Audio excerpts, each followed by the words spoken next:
Students are today's topic is fractional part function. तो देखो fractional part function basically होता क्या है। जैसे एक मान लो कि 2.9 एक नंबर है, 2.7 एक नंबर है। तो कोई भी रियल जो नंबर होता है, कोई भी रियल नंबर है उसमें दो पार्ट होते हैं। एक तो उसका इंटीग्रल पार्ट होता है जो कि उसका 2 है, और एक उसमें फ्रैक्शनल पार्ट है जो कि या डेसिमल पार्ट है जो कि 0.7 है। 7/10 लिख सकते हैं उसको फ्रैक्शन में, ठीक है। तो कहने का मतलब एक रियल नंबर में दो पार्ट से मिलकर के बना हुआ होता है, इंटीग्रल पार्ट और फ्रैक्शनल पार्ट, ठीक है। तो जो फ्रैक्शनल पार्ट फंक्शन है ना, वो इसके बारे में बात कर रहा है, ठीक है। वो क्या कर रहा है, इसके बारे में बात कर रहा है, फ्रैक्शन के बारे में बात कर रहा है या डेसिमल के बारे में बात कर रहा है, ठीक है। तो कहने का मतलब यदि आपसे कोई पूछे कि जो 2.7 है उसका फ्रैक्शनल पार्ट कितना होगा, तो योर आंसर विल बी 0.7, ठीक है। Your answer is 0.7। क्यों? क्योंकि 2.7 है, उसमें 2 तो इंटीग्रल पार्ट है, 0.7 क्या उसका फ्रैक्शनल पार्ट है। तो कहने का मतलब कि फ्रैक्शनल पार्ट को लिखने का, शॉर्ट में लिखने का तरीका क्या है, ये कर्ली ब्रैकेट में नंबर लिख दो, ठीक है ना।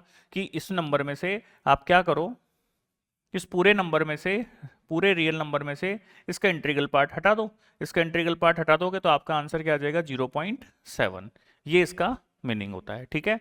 तो कहने का मतलब ये जो कर्ली ब्रैकेट में x लिखा हुआ है इसको क्या बोलते हैं, फ्रैक्शनल पार्ट ऑफ x। क्या लिखते हैं, फ्रैक्शनल पार्ट ऑफ x। और इसका मतलब क्या होता है, इसका मतलब होता है कि इस पूरे रियल नंबर में से उसके इंटीग्रल पार्ट को हटा दो तो जो मिलेगा वो क्या मिल जाएगा अपने को, फ्रैक्शनल पार्ट ऑफ x मिल जाएगा। क्लियर? चलो और समझते हैं एक बार कुछ एग्जांपल लेकर के। जैसे मान लो आपसे कोई कहता है कि 3.9 इसका फ्रैक्शनल पार्ट क्या होगा, तो इसका आंसर है 0.9 होगा, ठीक है। 7 इसका फ्रैक्शनल पार्ट क्या होगा, अब 7 में कोई फ्रैक्शन है ही नहीं, so your answer will be 0। भाई इसको आप क्या लिख सकते हो, 7 को 7.0 लिख सकते हो, तो फ्रैक्शनल पार्ट क्या, कुछ है ही नहीं, तो 0.0 मतलब 0, ठीक है। तो 0 आ गया। इसी तरह से मान लो -1.3, अब इसको समझो एक बार, -1.3। तो इसका डायरेक्ट आप क्या करोगे, इसका फ्रैक्शन पार्ट क्या है, 0.3 है, लेकिन ये -1.3 है, क्या है, -1.3 है। इसलिए आप क्या करते हैं, हमेशा जो डेसिमल वाला नंबर होता है वो कितना है, 0.3, उसको 1 में से माइनस कर दो, तो कितना आ गया, 0.7, ठीक है। एक बार समझ लो कैसे आया, फिर मैं वापस उसका ट्रिक समझा देता हूँ। कि जो नेगेटिव में यदि है ना नंबर, नेगेटिव रियल नंबर है, तो जो डेसिमल वाला पार्ट है ना उसको 1 में से माइनस कर दो, ठीक है। जैसे मान लो यहाँ पे होता है -3.4, तो डेसिमल माइनस में है real number, negative real number है, और डेसिमल कितना है, 0.4 है, तो उसको 1 में से माइनस कर दो आप, तो 1 - 0.4, सो योर आंसर इज 0.6, ठीक है। ये तो ट्रिक हो गई, ठीक है। अब इसका मतलब ये आंसर कैसे आया वो देखते हैं अपन एक बार, इसको लिखा हुआ रहने देते हैं। देखो जैसे ये है तो फॉर्मूला क्या है इसका, नंबर माइनस उसका इंटीग्रल पार्ट, तो इसको देखो, नंबर माइनस ऑफ इसका इंटीग्रल पार्ट, ठीक है। नंबर में से मुझे x का फ्रैक्शनल पार्ट बताना, तो क्या करेंगे, नंबर, नंबर क्या है x, x में से उसका इंटीग्रल पार्ट माइनस कर दो। तो देखो नंबर क्या था, -1.3, उसमें से मैंने क्या किया, माइनस किया किसको, इसके इंटीग्रल पार्ट को, तो इसका इंटीग्रल पार्ट ये रहा, तो -1.3। और -1.3 का GIF कितना होता है, greatest integer sorry function of -1.3, that is -2। ये आप ऑलरेडी पढ़ चुके हैं। So your answer is -1.3 + 2, you will get answer 0.7, आ गया 0.7, ठीक है। सिमिलरली इसका पता करना है, फ्रैक्शनल पार्ट ऑफ -3.4, तो जो नंबर है उसमें से इसका इंटीग्रल पार्ट माइनस कर दो, -3.4, और इसका ग्रेटेस्ट इंटीजर कितना होता है -3.4 का, -4, तो ये हो गया +4, सो योर आंसर इज 0.6, आ गया 0.6, ठीक है। प्रॉपर वे तो ये है, बट आपको तो अपना क्वेश्चन सोल्व करना, तो सीधा सीधा सा है, पॉजिटिव नंबर है तो जो डेसिमल में उसको एज इट इज लिख दो, नेगेटिव रियल नंबर है तो जो डेसिमल में जो नंबर है ना उसको 1 में से माइनस करके लिख दो, ठीक है। चलो साहब, तो ये आपका फ्रैक्शनल पार्ट ऑफ फंक्शन को अपन ने बेसिक समझ लिया। अब एक बार इसको समझो आप एक बार, कि यदि x का वैल्यू, पहले इसको समझते हैं, 0 से 1 है, x का वैल्यू क्या है, 0 से 1 के बीच में है। तो देखो जैसे मान लो 0 से 1 के बीच में 0.1 हो गया, 0.2 का फ्रैक्शन पार्ट हो गया, इसी तरह से 0.9 का, ये सब किसकी वैल्यूज है, x की वैल्यूज है। किसकी वैल्यूज है, x 0 से 1। यदि x 0 से 1 है तो उसका फ्रैक्शनल पार्ट कितना होगा, मुझे वैल्यूज की बतानी है। ये जो वैल्यूज है वो किसकी है, फ्रैक्शनल पार्ट ऑफ एक्स की है। जब एक्स इतना हो तो मतलब मान लो मैं कह रहा हूँ एक्स 0 से 1 के बीच में है, तो इनका फ्रैक्शनल पार्ट क्या होगा वो चेक करें। तो इसका फ्रैक्शनल पार्ट क्या होगा, यही होगा, इसका भी सेम यही होगा, और इसका भी सेम यही होगा। कहने का मतलब क्या है कि यदि x का वैल्यू 0 से 1 है ना, तो आंसर आपको x से मिलना। देखो x 0 से 1 में था तो आंसर वही मिला सेम। तो यदि x का वैल्यू 0 से 1 है तो आपको आंसर क्या मिलने वाला है, सेम ही मिलने वाला है जो आपने पुट किया। तो इसलिए मैंने बोला कि यदि x का वैल्यू 0 से 1 है तो आंसर क्या मिलेगा आपको, x मिलेगा। क्लियर। जीरो पुट करने पर भी क्या मिलेगा, जीरो का फ्रैक्शन पार्ट क्या होता है, जीरो होता है, इसलिए जीरो x ही आ जाएगा। ठीक है, चलो ये समझ में आ गया। अब आगे बढ़ते हैं। आगे यदि x का वैल्यू 1 से 2 है, x का वैल्यू यदि इस केस को चेक कर रहे हैं 1 से 2, तो जैसे मान लो 1.2 है, 1.5 है, या 1.8 है, या फिर 1 पे इक्वल का साइन है तो 1 भी ले लेते हैं, या 1 है। तो इस केस में क्या होगा आंसर, इस केस में क्या होगा, जैसे 1.2 है तो आंसर कितना आएगा 0.2। 1.2 का फ्रैक्शन पार्ट क्या होता है 0.2, इसका कितना होता है 0.5, और इसका कितना हुआ 0.8, और इसका कितना हुआ 1 का 0। 1 में फ्रैक्शन पार्ट है ही नहीं। तो कहने का मतलब क्या है कि जैसे 1.2, 1.5, 1.8, मतलब x का वैल्यू यदि 1 से 2 है ना, तो जो आंसर आया वो 1 कम आया। देखो 1.2 से 0.2 कैसे मिला, 1.2 माइनस 1। 1.5 से 0.5 कैसे मिला, 1.5 माइनस 1। इससे कैसे मिला 1.8 माइनस 1। क्लियर, मतलब एक कम करना पड़ा उसको। तो देखो ये रहा जो नंबर था ना, उसमें से 1 माइनस कर दो तो आपको अपने आप x यदि 1 से 2 है तो आपको फ्रैक्शन पार्ट ऑफ x का वैल्यू कितना आएगा, x माइनस 1 आएगा। ठीक है, अरे भी वैसे भी समझ लो ना यार, जैसे 1.8 है, इसका फ्रैक्शन पार्ट है तो क्या होगा, number minus integral part.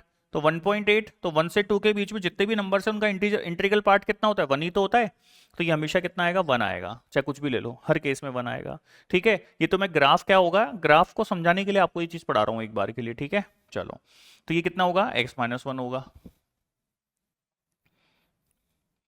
Similarly एक बार स्कोर चेक कर लेते हैं कि x का वैल्यू यदि, ये वाला केस कि x का वैल्यू -1 से 0, तो जैसे -0.5 है तो इसको एक को ही समझ लेते हैं, तो -0.5 है, इसका इंटीग्रल पार्ट निकालना है तो क्या होगा, नंबर माइनस नंबर का इंटीग्रल पार्ट।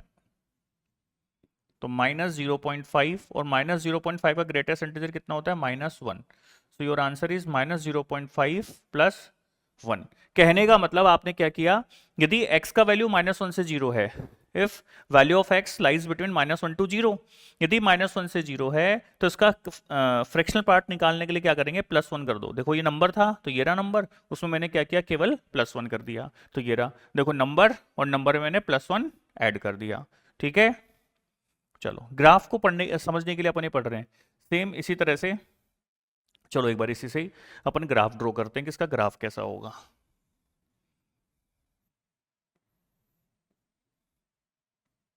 देखो ये 1 2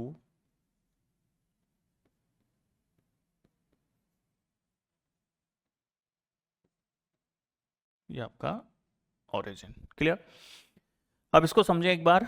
यहां पर कह रहा है कि यदि x का वैल्यू 0 से 1 है, fx को आप y भी बोल सकते हो, मैंने आपको फंक्शन में अच्छे से समझाया ये कि y और fx एक ही बात है। ठीक है ना, अब अपन बड़ी क्लासेस में हैं तो यहाँ y की जगह अपन fx जनरली उसको बोल देते हैं।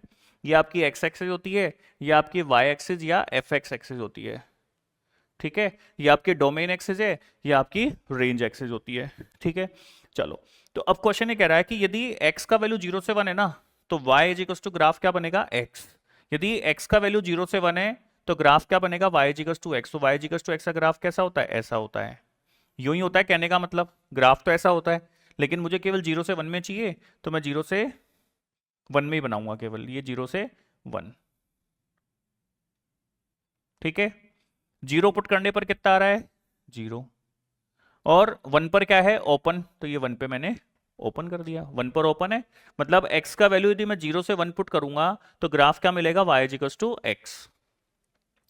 सेम, यदि x 1 से 2 है तो ग्राफ क्या है, y इक्वल्स टू, यदि x का वैल्यू 1 से 2 आप सब्स्टिट्यूट करोगे तो ग्राफ क्या मिलेगा, y equals to x minus 1। और y equals to x minus का ग्राफ कैसा होता है, वो ऐसा होता है। y equals to x minus 1 का ग्राफ ये वाला होता है।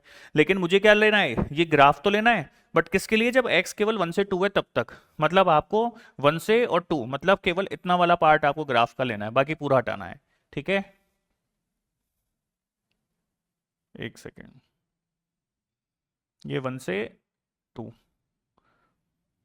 2 पर ओपन सर्कल लगा देंगे।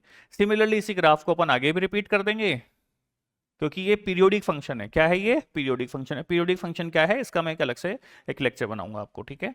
सिमिलरली यदि x का वैल्यू -1 से 0 है, ये -1 से 0 है, तो ग्राफ क्या बनेगा, y is equals to X plus one. Y is equals to X plus one का ग्राफ कैसा होता है भैया, वो ऐसा होता है, ये वाला ग्राफ होता है y is equals to X plus one का। लेकिन ये ग्राफ मुझे कितना चाहिए, केवल -1 से 0 तक, कि जब x का वैल्यू -1 से 0 है ना, मतलब यहां से लेके यहां तक है, तो इतना सा ग्राफ मुझे चाहिए, बाकी मुझे कोई ग्राफ, मतलब ये वाला ग्राफ चाहिए केवल, बाकी मेरे लिए किसी मीनिंग का नहीं है। तो देखो एक बार, ये ग्राफ ले लिया आपने, ये इस तरह से, इसी ग्राफ को पीछे आप रिपीट कर दो, ठीक है। तो ये किसका ग्राफ होता है भैया, फ्रैक्शनल पार्ट ऑफ एक्स का होता है, ये ग्राफ हो गया, ठीक है। चलो समझ में आ गया होगा आपको अच्छे से, ठीक है। चलो फिर भी वीडियो पॉज करके इसको समझने की कोशिश करना, और अच्छे समझ में आ जाएगा आपको, ठीक है ना। एक आध वैल्यू पहले की बाद की भी लेके देख लेना, पता लग जाएगा। चलो साहब, इसके बाद आ जाते हैं अपन डोमेन और रेंज पर, किसका डोमेन क्या होगा और रेंज क्या होगा भैया। तो डोमेन, तो देखो डोमेन का तो सीधा सा कॉन्सेप्ट है कि डोमेन ये कहता है कि डिनोमिनेटर हो, स्क्वायर रूट हो या लॉग हो, तो आपको दिमाग लगाना है, अदरवाइज आप तो निश्चिंत होकर लिख दो रियल, कुछ भी पुट करो भैया, कोई समस्या नहीं है। कहाँ प्रॉब्लम है, जीरो पुट करो, नेगेटिव पॉजिटिव कोई भी नंबर पुट करो, कोई प्रॉब्लम नहीं है, ठीक है। दूसरा, मैंने आपको क्या समझाया था कि ग्राफ है, ग्राफ से आप क्या करोगे, एक्स एक्सिस पर परपेंडिकुलर डालोगे, ठीक है ना। या फिर आप कह सकते हो कि इस ग्राफ का, जो इस फंक्शन का ग्राफ आया है, इसका एक्स एक्सिस पर जो प्रोजेक्शन होगा दैट इज डोमेन। तो ये पूरी एक्स एक्सिस को कवर कर रहा है, देख लो सारी एक्स एक्सिस की वैल्यू के लिए कोई ना कोई करस्पॉन्डिंग वैल्यू दे रहा है, that's why domain is real. Range की बात करें, रेंज क्या होती है भैया, रेंज ये होती है कि इस ग्राफ का वाई एक्सिस पर जो प्रोजेक्शन है, ठीक है ना, projection of this graph on Y axis called range. तो जितनी वाई एक्सिस को कवर करेगा, तो आप एक बार दिमाग लगाओ, देखो ये पूरी वाई एक्सिस को कवर कर रहा है, यहां से लेके यहां तक की जितनी वाई एक्सिस है ना, ये वाली इसको कवर कर रहा है ये। तो ये वाई एक्सिस कहां से कहां तक है, 0 से लेके 1 तक। 0 इसमें आ रहा है बट 1 इसमें नहीं आ रहा, तो देखो इसका डोमेन क्या होगा, 0 से 1।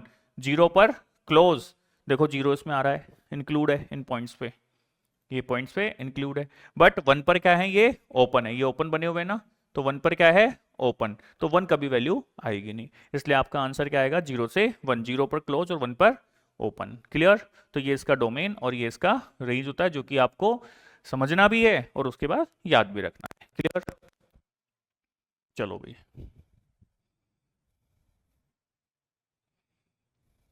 Then properties. अब इसकी फ्रैक्शनल पार्ट ऑफ एक्स की कुछ प्रॉपर्टीज है, आप उन्हें भी समझ लेते हैं।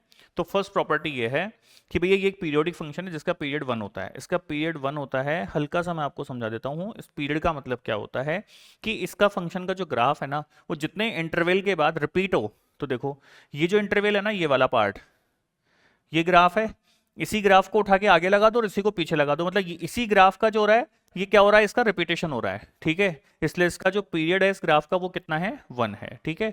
बाकी मैं इसको पूरा, ये तो मैंने ब्रीफ में समझाया है, और इसको मैं एक अलग से एक लेक्चर दूंगा, उसके अंदर मैं आपको पूरा पीरियोडिक फंक्शन समझाऊंगा, सारे फंक्शंस का, एल्जेब्रिक का भी और ट्रिग्नोमेट्रिक का भी, ठीक है। चलो, तो यहां पर क्या हो गया भैया, एक फ्रैक्शनल पार्ट एक पीरियोडिक फंक्शन होता है जिसका पीरियड कितना होता है, 1 होता है, अभी के लिए आपको याद रखना है, ठीक है।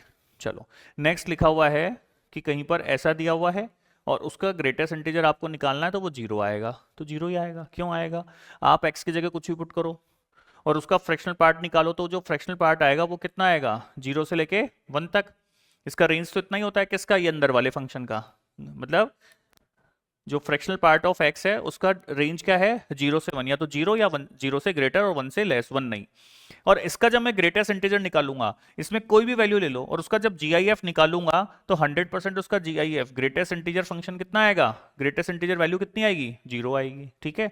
इसलिए इसका आंसर कितना आएगा, 0। सिंपल है ये तो। एक एग्जाम्पल ले लेते हैं, कोई इशू नहीं है। मान लो मैं एक्स की जगह लेता हूँ 2.9, माइनस ले लेते हैं -3.7, -3.7 का फ्रैक्शनल पार्ट क्या था, मैंने क्या बोला था कि नेगेटिव रियल नंबर है तो जो डेसिमल वाला पार्ट है ना उसको 1 में से माइनस कर दो, तो डेसिमल क्या है 0.7, माइनस किया तो 0.3, ये आ गया, ये आ गई भाई, ये तो हट गया ना, इसकी वैल्यू तो मैंने लिख दी 0.3, और 0.3 का ग्रेटेस्ट इंटीजर कितना आएगा, 0 आएगा, ठीक है। तो चाहे नेगेटिव रियल वैल्यू है, पॉजिटिव, मतलब कोई भी वैल्यू है एक्स की रियल वैल्यूज के लिए, इसका वैल्यू कितना होगा, 0 होगा। नेक्स्ट, नेक्स्ट है कि इसका आंसर हमेशा 0 होगा, ये तो इजी है। ये के अंदर क्या लिखा हुआ है अभी, GIF, मतलब greatest integer function. Greatest integer function का जो रेंज होगा, वैल्यू आएगा, वो हमेशा क्या आएगा, इंटीजर आएगा, और तो इंटीजर आएगा, और इंटीजर के अंदर डेसिमल पार्ट होता ही नहीं है, इसलिए उसका फ्रैक्शन पार्ट होता ही नहीं है, इसलिए फ्रैक्शन पार्ट वैल्यू कितनी होगी इसकी, हमेशा 0 होगी साहब, क्लियर। चलो, ये तो ये पूरा हुआ। अब इसको समझो, क्वेश्चन आपका ये वाला देखो, समझो एक बार, ठीक है, कि -x, इसको आप कैसा लिख सकते हो, इसको आप ऐसे लिख सकते हो कि यदि इंटीजर है, एक सेकेंड भैया, ये दोनों इंटीजर नहीं है, यदि x एक इंटीजर है तो इसका आंसर हमेशा कितना आएगा, 0 आएगा, वो तो सोचने समझने की जरूरत ही नहीं है, ठीक है। कि यदि इंटीजर वैल्यू डालेंगे, कोई भी इंटीग्रल वैल्यू, चाहे नेगेटिव इंटीग्रल वैल्यू चाहे पॉजिटिव इंटीग्रल वैल्यू, उसका जो फ्रैक्शनल पार्ट है उसमें होता ही नहीं, दैट्स व्हाई उसका आंसर कितना आएगा, 0 आएगा, बट वो इंटीग्रल वैल्यू नहीं है, तो माना कि x की वैल्यू है अपने पास कितनी, -3.5, x इंटीजर नहीं, मैं इसके लिए चेक कर रहा हूं कि x का वैल्यू कितना है, -3.5, तो इसका क्या हुआ, तो यहां मैं बोल रहा हूं कि इसकी वैल्यू इसके बराबर होती है, तो एक बार इसको चेक करते हैं, एक बार इसको चेक करते हैं। तो मैंने आपसे कहा, एक सेकेंड रुको, कि x का वैल्यू कितना है, -3.5, तो एक बार तो इसमें पुट करते हैं, ठीक है, तो कितना हो गया ये 3.5, और 3.5 का इंटीग्रल कितना हुआ, वो फ्रैक्शन पार्ट कितना हुआ, 0.5, फिर इसमें पुट कर देते हैं, इसमें पुट करें एक बार, इसमें पुट करेंगे तो ये आएगा 1 माइनस, ठीक है, तो 1 माइनस, और इसका इंटीग्रल पार्ट कैसे निकालते हैं नेगेटिव रियल वैल्यू का, एक काम करते हैं, ये एग्जाम्पल थोड़ा ठीक नहीं रहा, इसकी जगह 0.5 से तो समझ में नहीं आएगा अच्छे से, 0.6 ले लेते हैं, है ना, तो 0.6 का इंटीग्रल पार्ट कितना हुआ, 0.6 हो गया इधर से, ठीक है, इसमें पुट करें तो यहां पर कितना होगा, 1 माइनस, अब नेगेटिव रियल वैल्यू है तो मैंने क्या बोला था, डेसिमल को 1 में से माइनस कर दो फ्रैक्शन पार्ट निकालने के लिए, तो वो कितना आ जाएगा 0.4, और 0.4 को 1 में से माइनस करेंगे तो आंसर कितना आएगा 0.6, दोनों सेम आ रहे हैं, तो कहने का मतलब मैं इसको ये भी लिख सकता हूँ, कोई इशू नहीं है, ठीक है। तो ऐसे प्रॉपर्टीज को याद रखनी है। नेक्स्ट ये वाला है, तो देखो ये दोनों नॉन इंटीजर है, यदि इंटीजर वैल्यू है तो इंटीग्रल वैल्यू आप यहाँ पुट करो, यहाँ पुट करो, दोनों 0 आएंगे, 0 + 0 0 आएगा। नॉन इंटीग्रल वैल्यू के लिए चेक करते हैं, तो देखो नॉन इंटीग्रल वैल्यू के लिए इसको तो मैंने एज इट इज रखा, यदि ये नॉन इंटीग्रल है, x नॉन इंटीग्रल है, तो इसकी वैल्यू क्या थी, ये थी, तो मैं इसकी जगह क्या लिख सकता हूँ 1 माइनस, ये दोनों कैंसिल, आंसर कितना आएगा 1, इसलिए नॉन इंटीग्रल वैल्यू के लिए इसकी वैल्यू कितनी होती है, हमेशा 1 होती है, ठीक है, मतलब इसी से अपन ने इसको समझ लिया, क्लियर। चलो, तो ये कुछ प्रॉपर्टीज है जो आपको याद करनी है, ठीक है। अब इसके कुछ क्वेश्चंस देखते हैं, तो देखो एक बार, फर्स्ट क्वेश्चन इसका है find the domain and range, कि बेस्ट क्वेश्चन तो इसका डोमेन रेंज का ही बनता है, ठीक है ना। तो चलो डोमेन, तो पहले इसकी बात कर लेते हैं, तो ये आपका फंक्शन हो गया कि f(x) is equals to 1 upon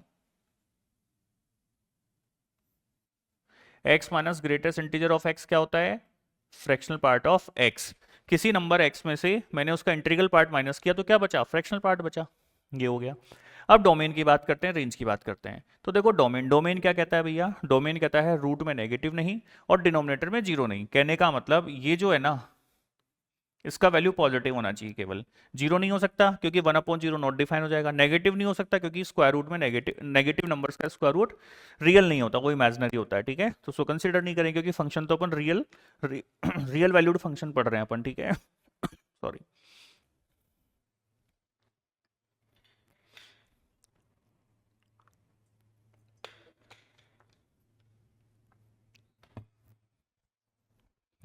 sorry क्या पढ़ रहे हैं, रियल वैल्यूड फंक्शन पढ़ रहे हैं, तो मतलब उसके अंदर इनपुट भी रियल होगा और आउटपुट भी क्या होगा, रियल ही होगा, ठीक है। चलो तो ये क्या होना चाहिए, पॉजिटिव होना चाहिए।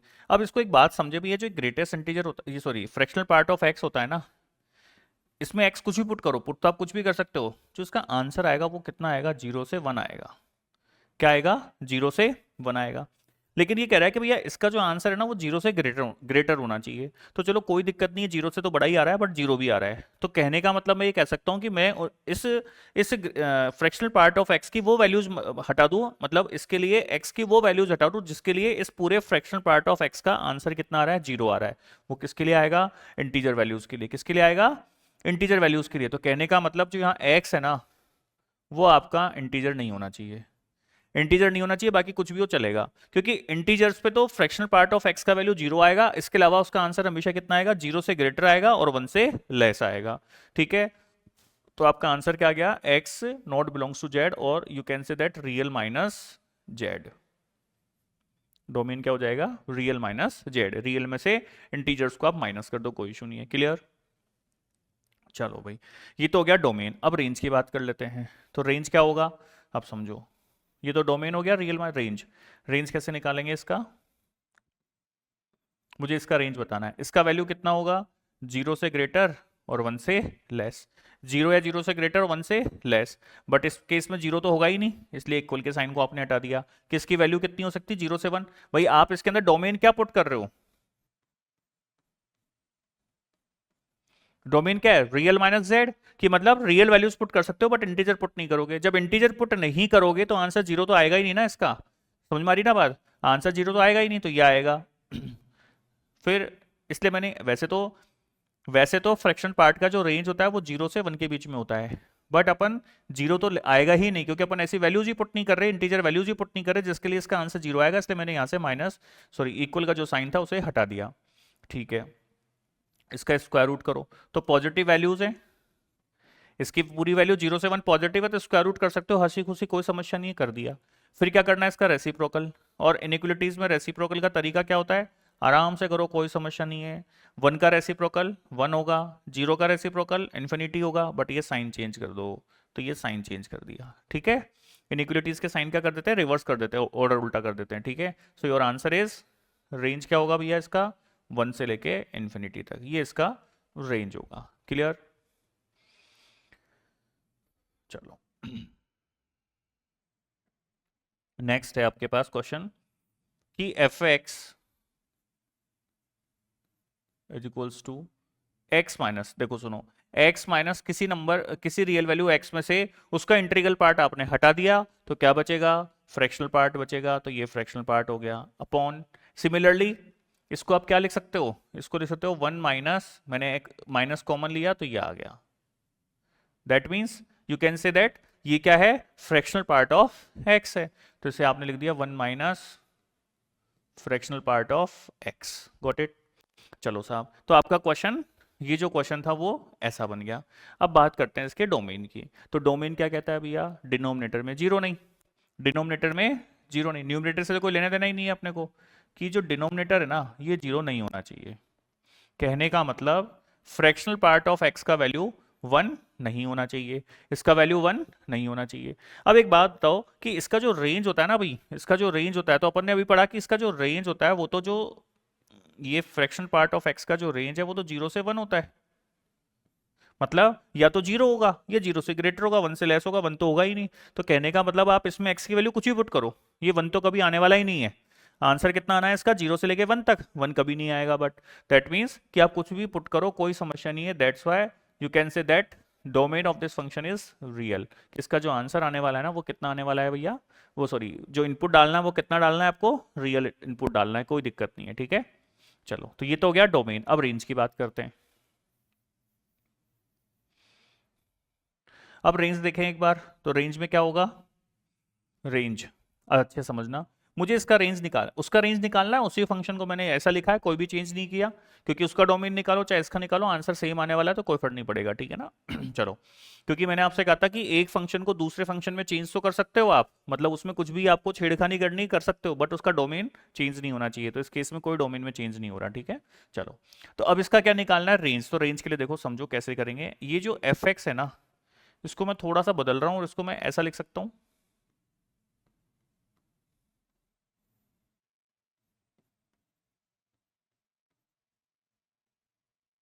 मतलब मैंने जो न्यूमरेटर था ना उसमें 1 ऐड कर दिया और 1 सब्ट्रैक्ट कर दिया। इसको ओपन करेंगे ब्रैकेट को तो 1 माइनस 1 प्लस ये, तो 1 से 1 कैंसिल हो जाएगा। मतलब इसको मैं न्यूमरेटर में 1 ऐड कर दिया, 1 सब्ट्रैक्ट कर दिया, कर सकता हूँ, कोई दिक्कत नहीं है मैथमेटिक्स में, ठीक है। चलो कर दिया अपन ने।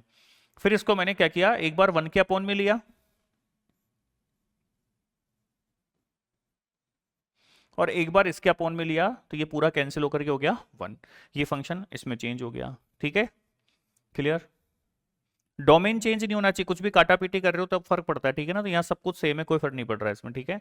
चलो ये आपको प्रैक्टिस करते करते चीजें समझ में आने लग जाएंगी, कब डोमेन चेंज हो रहा है, कहाँ प्रॉब्लम हो रही है। जैसे डोमेन कैसे चेंज होता है, जैसे मान लो X square minus 9 upon X minus 3 है, ठीक है ना, फंक्शन ये है। इस फंक्शन को मैंने चेंज किया, ऊपर जो एक्स स्क्वायर माइनस 9 इसके फैक्टर कर लिए, x minus 3 x plus 3, x minus 3 से एक्स माइनस 3 कट गया, ये आ गया एक्स प्लस 3, ठीक है ना। अब देखो इस फंक्शन को सॉल्व करने पर ये मिलेगा क्या आपको, कहाँ मिल रहा है, कैसे पता पड़ेगा, नहीं मिल रहा। अब आप कहोगे सर एक्स माइनस 3 से न्यूमरेटर और डिनोमिनेटर दोनों को मल्टीप्लाई कर दो। अरे तो इतना अपने को दिमाग में थोड़ी ना आएगा कि मल्टीप्लाई करना है। कहने का मतलब इससे ये नहीं आ सकता। आप किसी से बोलो कि भैया ये क्वेश्चन है और एक ये क्वेश्चन है, तो दोनों के लिए अलग अलग है। इस केस में जो डोमेन है वो तो है रियल माइनस 3, और इस केस में जो डोमेन है वो रियल। देखो चेंज हो गया डोमेन, तो ये फंक्शन अलग अलग है, आप ऐसा नहीं कर सकते हो मैथ्स में, ठीक है, 11 12th में स्पेशली। चलो ये मैं ऑलरेडी आपको समझा के आ चुका हूँ अच्छे से, डे 1 से आप पूरे लेक्चर पढ़ो, मेरे समझ में आ जाएगा। चलो तो ये आ गया आपका क्वेश्चन, ये था, इसको मैंने ऐसे लिखा, इसको ऐसा, और इससे ये मिल गया अपने को। मुझे रेंज निकालना है, ठीक है, डोमेन अपन निकाल चुके, रियल है, कुछ भी पुट करो। चलो साहब अब इसको समझो। देखो इसके अंदर आप ऐसा, इसको जो सॉल्व करने का तरीका है वो क्या है कि जो फ्रैक्शनल पार्ट ऑफ एक्स है इसका वैल्यू मिलेगा आपको 0 से 1। क्यों मिलेगा, क्योंकि आप कुछ भी पुट कर सकते हो रियल वैल्यूज, और सारी रियल वैल्यूज के लिए इसका जो रेंज है वो 0 से लेके 1 होता है, और 0 इसमें इंक्लूड होता है, ठीक है। ये आ गया। मुझे ये वैल्यू बतानी, इसकी वैल्यू बतानी कि इसकी वैल्यू कितनी होगी, तो ये माइनस लिखा हुआ है, मैंने माइनस से मल्टीप्लाई किया। इनइक्वलिटीज में आप माइनस से मल्टीप्लाई कर सकते हो, कोई दिक्कत नहीं है, बट ये साइन क्या होगा, चेंज हो जाएगा। इनइक्वलिटी के साइन क्या होते हैं, रिवर्स होते हैं, चेंज हो जाते हैं, ठीक है। फिर 1 ऐड करना है इसमें, ऐड 1, 1 ऐड किया, ये आपके पास आ गया। देन क्या करना है इसका, रेसिप्रोकल। रेसिप्रोकल बहुत बढ़िया, देखो रेसिप्रोकल करो। रेसिप्रोकल करते ही आपको दिमाग क्या लगाना है कि रेसिप्रोकल कर दो तीनों नंबर्स का, 1 का रेसिप्रोकल 1, 0 का रेसिप्रोकल इन्फिनिटी, ठीक है, क्या होगा, इन्फिनिटी। और फिर क्या करो, ये साइन चेंज कर दो, ये साइन चेंज कर दिए। 0 का रेसिप्रोकल इन्फिनिटी कैसे होता है ये भी मैं पहले बहुत लेक्चर्स में एक्सप्लेन कर चुका हूं, तो आप वहां उसको समझ लोगे, ठीक है। ये आ गया। फिर क्या करना है, -1, जब -1 करूंगा तो ये 0 हो गया, और ये हो गया 1 माइनस, ये -1। इन्फिनिटी में से कुछ भी ऐड सब्ट्रैक्ट करो, कोई फर्क नहीं पड़ता, तो ये आंसर आ गया। दैट मीन्स कि आपका ये पूरा क्या हो गया, एफ एक्स हो गया। ये क्या हो गया, एफ एक्स। तो एफ एक्स की वैल्यू कितनी आ रही है, 0 या 0 से ग्रेटर, इन्फिनिटी से less. That means your answer is 0 to infinity. ये आपका आंसर है, ठीक है। इसका रेंज क्या होगा, 0 या 0 से ग्रेटर और इन्फिनिटी से लेस। क्लियर। चलो let's move to next question. Next question है F X is equal to ये, इसका भी आपको डोमेन और रेंज ही बताना है कि डोमेन क्या होगा और रेंज क्या होगा, ठीक है, डोमेन एंड रेंज। चलो तो इसको समझो। तो भाई यहां पर क्वेश्चन आपका है कॉस,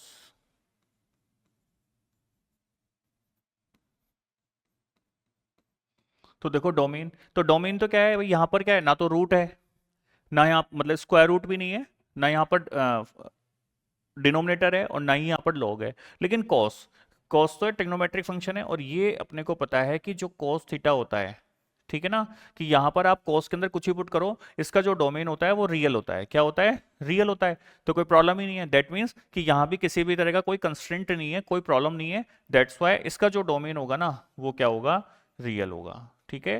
तो इसका डोमेन तो हो गया रियल। अब रेंज की बात करते हैं, तो समझो भाई अच्छे से, रेंज, तो रेंज कैसे पता करेंगे इसकी, तो सबसे पहले तो इसका वैल्यू कहां से कहां तक होगा। तो देखो इसका डोमेन तो रियल है, तो इसका वैल्यू कहां से कहां तक होगा, 0 से लेके 1 तक पूरी वैल्यू देगा अपनी। कितना होगा, 0 से 1 तक होगा। उसके बाद मुझे कॉस लेना है, ठीक है भैया, अब समझो एक बार अच्छे से। देखो कॉस लेना है इसका, मुझे इसकी वैल्यू बतानी है, क्योंकि इसकी जो आंसर आएगा वही तो रेंज के बराबर होगा, एफ एक्स की वैल्यू होगी, मतलब रेंज के बराबर होगा।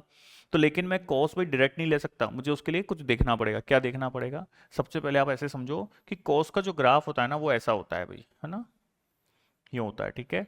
ये कहाँ पर होता है, ये 90 डिग्री पर होता है, ठीक है। समझना एक बार, ये 1 होता है, ये 0 डिग्री है, ठीक है। अब मुझे बताना है कॉस लेना है। कॉस कहाँ से आता है? ये जो वैल्यूज दे रखी है ये किस में दे रखी है आपको? रेडियन में दी हुई है। इसको डिग्री में बदलें तो जो जीरो है तो जीरो रेडियन, रेडियन से डिग्री में कैसे बदलते हैं? उसको 180 डिग्री अपॉन पाई से मल्टीप्लाई कर दो। ठीक है, जिसको भी चेंज करना है, जैसे 1 रेडियन को चेंज करना है तो 1 को 180 पाई से मल्टीप्लाई कर लो, जीरो को करना है तो जीरो को मल्टीप्लाई कर लो। तो जीरो इंटू समथिंग ये जीरो आएगा, मतलब जीरो डिग्री। मैं डिग्री में चेंज कर लेता हूँ उसको एक बार समझने के लिए। 1 रेडियन है तो इसको मैं इंटू 1 करूंगा इधर, तो इसको 1, और पाई का वैल्यू कितना होता है 22/7, आप पुट करोगे तो ये लगभग लगभग 57 डिग्री आता है। ठीक है, पाई का वैल्यू 3.14 या 22/7 आप पुट करेंगे तो इसका वैल्यू लगभग 57 डिग्री आता है। तो ये मैंने इसको 57 डिग्री लिख दिया, कोई दिक्कत नहीं समझने के लिए एक बार। ठीक है, चलो ये आ गया। ये इसको रेडियन को मैंने डिग्री में चेंज कर लिया। अब मुझे लेना है कॉस। अब कॉस कहां से कहां तक है भाई? मतलब कहां एक्स का वैल्यू कहां से कहां तक है? जीरो से लेके 57 डिग्री। एक्स से मतलब ये पूरा एक्स ही हो, इस फ्रैक्शन पार्ट ऑफ एक्स का वैल्यू कहां तक है? जीरो से लेके 57 डिग्री तक। 57 डिग्री कहां होगा? इधर कहीं होगा। ठीक है, ये रहा। तो देखो आप एक बार समझो कि जीरो से ये 0 डिग्री, ये 57 डिग्री, तो जीरो से 57 में ये जो ग्राफ है ना वो क्या है? कॉस का ग्राफ डिक्रीजिंग है। मतलब जो कॉस फंक्शन होता है वो जीरो से लेके 57 डिग्री तक क्या होता है? डिक्रीजिंग होता है। तो डिक्रीजिंग होता है तो उस केस में क्या करते हैं आप? कॉस तो ले सकते हो, कोई रोक टोक नहीं है, ये ले लिया मैंने कॉस। बट आपको ये जो इनिक्वलिटी के साइन है ना ये रिवर्स करने पड़ेंगे, चेंज करने पड़ेंगे। ठीक है ना, ये मैंने चेंज कर दिया इसको। ठीक है, बस इंक्रीजिंग होता कॉस का फंक्शन यहां से लेके यहां तक तो डिक्रीजिंग है, फिर ये इंक्रीजिंग है तो मान ये 180 होता है। तो मान लो वैल्यू 180 से ऊपर और कुछ होती तो फिर सीधा कॉस ले लेते और साइन में भी कोई चेंज नहीं करते। ठीक है, क्लियर? ये भी जब आपको मैं इंक्रीजिंग डिक्रीजिंग फंक्शन या मोनोटोनिक फंक्शन पढ़ाऊंगा तब इसको और अच्छे से एक्सप्लेन करूंगा। बाकी मैंने बहुत अच्छे से ऑलरेडी पहले भी कई बार मैं एक्सप्लेन आपको कर चुका हूं। ठीक है ना, क्योंकि बार बार यूज आता है ये इसलिए। ठीक है, ये हो गया। अब इसके बाद cos जीरो का वैल्यू कितना होता है? 1।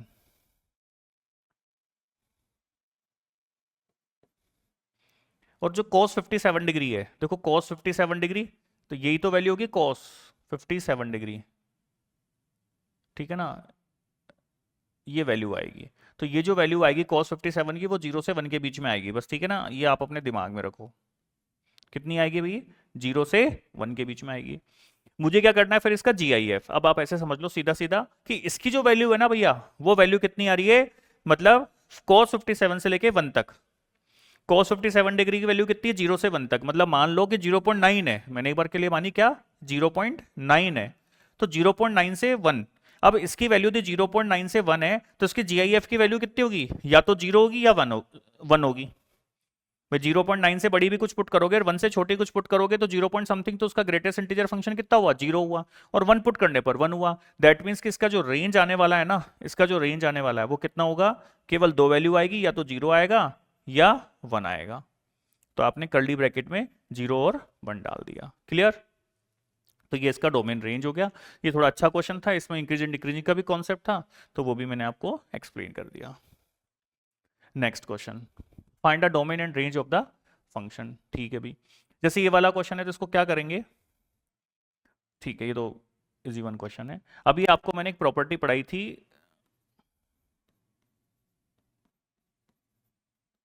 कि इसकी वैल्यू 0 होगी या 1 होगी। 0 तो तब होगी जब x का वैल्यू इंटीजर पुट करेंगे और जब नॉन इंटीजर पुट करेंगे तो आपको मिलेगा कितना? 1। ये भी अपन ने प्रॉपर्टी में पढ़ लिया था। अब क्वेश्चन क्या कह रहा है? इस क्वेश्चन पे आ जाओ। क्वेश्चन ये कह रहा है फिफ्थ रूट। क्वेश्चन क्या कह रहा है आपसे? Fifth root. अब फिफ्थ रूट में ये तो मुझे पता है कि रूट के अंदर किसी नेगेटिव रियल वैल्यू का फिफ्थ रूट निकालो या पॉजिटिव का रूट निकालो, कोई दिक्कत नहीं है। फिफ्थ रूट है ये। इवन रूट होता, स्क्वायर रूट होता, फोर्थ रूट होता, सिक्स रूट होता तो फिर उसके अंदर रूट के अंदर नेगेटिव वैल्यू आती तो दिक्कत होती है। बट इसके अंदर क्या है? फिफ्थ रूट है। तो फिफ्थ रूट तो क्या है? जैसे मान लो आपको -32 का फिफ्थ रूट बताना है, क्या होगा? तो आंसर क्या होगा? रियल वैल्यू, मतलब -2 होगा। रूट तो 5 होंगे, वो इमेजिनरी होंगे, बट एक तो रियल वैल्यू देगा ही देगा, तो दैट इज -2 होगा। क्लियर? तो कहने का मतलब नेगेटिव नंबर्स का फिफ्थ रूट भी निकलता है, कोई दिक्कत नहीं है। तो कहने का मतलब इसकी वैल्यू नेगेटिव तो हो सकती, कोई समस्या नहीं है, बट जीरो नहीं हो सकती क्योंकि डिनोमिनेटर में है और यदि इसका वैल्यू 0 हो गया तो 1/0 नॉट डिफाइन होता है। तो आप इसको ऐसे समझ लो कि ये 0 कहां पर होगा? ये जीरो तब होगा जब इसका वैल्यू कितना है 1 है, क्योंकि 1 माइनस 1 कितना हो जाएगा 0 होगा। इसकी वैल्यू 1 कब होगी जब ये नॉन इंटीजर होगा। तो कहने का मतलब आप क्या पुट कर सकते हो, नॉन इंटीग्रल वैल्यूज केवल। इसके डोमेन क्या कहता है कि डोमेन ये कहता है कि आप इसके अंदर केवल और केवल इंटीग्रल वैल्यूज पुट कर सकते हो, इसलिए आपका आंसर आएगा कि x बिलोंग्स टू जेड होगा, क्योंकि इंटीजर पुट करने पर इसकी वैल्यू कितनी आएगी 0, 0 माइनस 1 कितना हुआ -1, और -1 का फिफ्थ रूट हंसी खुशी निकलेगा, कोई दिक्कत नहीं है। बट आपने नॉन इंटीग्रल वैल्यू पुट कर दी तो इसकी वैल्यू कितनी आएगी 1, और 1 माइनस 1 कितना हो जाएगा 0। दैट्स वाई इसका जो डोमेन है वो क्या होगा, केवल और केवल इंटीग्रल वैल्यूज होंगी। ठीक है, चलो साहब। फिर आ जाता है रेंज। अब रेंज के अंदर समझो आप, रेंज में ऐसा है कि आप इसके अंदर इंटीग्रल वैल्यूज पुट कर रहे हो, इंटीग्रल वैल्यूज ही पुट कर रहे हो। इंटीग्रल वैल्यू पुट करने पर इसका आंसर हमेशा कितना आ रहा है 0, और 0 माइनस 1 कितना होता है -1, -1 का फिफ्थ रूट कितना होता है -1, और 1 अपॉन -1 कितना होता है -1। कहने का मतलब इसका आंसर आप कुछ भी इंटीग्रल वैल्यू पुट कर लो, इसका आंसर हमेशा कितना आने वाला है -1 आने वाला है। तो इसका रेंज कितना हो गया -1। तो कहने का मतलब डोमेन तो क्या है इंटीजर्स, और रेंज क्या है -1। क्लियर। चलो भाई, तो देखो ये जो थे क्वेश्चन, ये फ्रैक्शनल पार्ट ऑफ एक्स के कुछ अच्छे क्वेश्चन थे, डोमेन रेंज के मैंने पूरे डिस्कस किए।